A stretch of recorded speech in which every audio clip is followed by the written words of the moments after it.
అంతేకాకుండా group 1 mains 2 నెలలు వాయిదా వేయమని ఆ రోజు నిరుద్యోగులు ధర్నాలు చేస్తే వాళ్ళని లాఠీలతో కొట్టించి అంత ఆదరా ఎగ్జామ్ నిర్వహించారు. అంత ఆదరా ఎగ్జామ్స్ నిర్వహించాల్సిన అవసరం ఏముంది?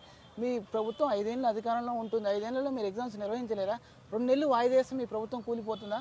అంత ఆదరాబాదరగా విద్యార్థుల మీద లాఠీ చార్జ్ చేసి విద్యార్థుల మీద దారుణంగా కొట్టి కేసులు పెట్టించి మీరు ఎగ్జామ్ నిర్వహించారు. ఎగ్జామ్ నిర్వహించి ఏం సాధించారు? తెలుగు మీడియం విద్యార్థులకు తీవ్ర అన్యాయం జరిగింది. మొత్తం 563 గ్రూప్ 1 పోస్టులకు ఎగ్జామ్ పెడితే తెలుగు మీడియం విద్యార్థులు కేవలం 53 మందే లేదా? 53 మందేనా? ఇది ఎక్కడ న్యాయం? ఇదేనా సామాజిక న్యాయం? నిరంజన్ రెడ్డి గారు కోర్టులో మాట్లాడుతూ ఉంటే కోపం వస్తుంది కదా, తీవ్రమైన కోపం వస్తుంది, తీవ్రమైన బాధ, మానసిక వేదన అనుభవించాల్సిన పరిస్థితి ఏర్పడింది.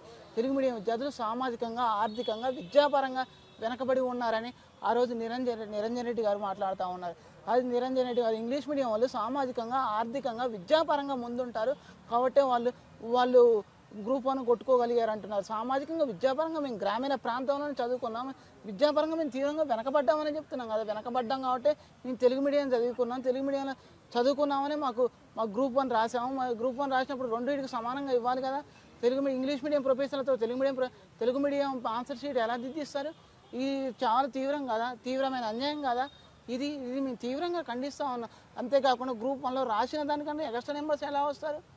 అరే ఆ రోజు మీరు గ్రూప్ 1లో బయోమెట్రిక్ లేదని రెండోసారి బలమూరి వెంకట్ గారు గ్రూప్ 1 ఎగ్జామ్ క్యాన్సిల్ చేశారు.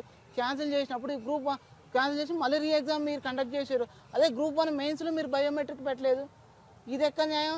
నిరంజన్ రెడ్డి గారు ఈరోజు కోర్టులో మాట్లాడుతూ ఉన్నారు. గ్రూప్ 1 మెయిన్స్లో అంత మ్యాండేటరీ కాదంటున్నారు. మరి ఆ రోజు ఫిలిమ్స్లో ఎలా మ్యాండేటరీ అయింది?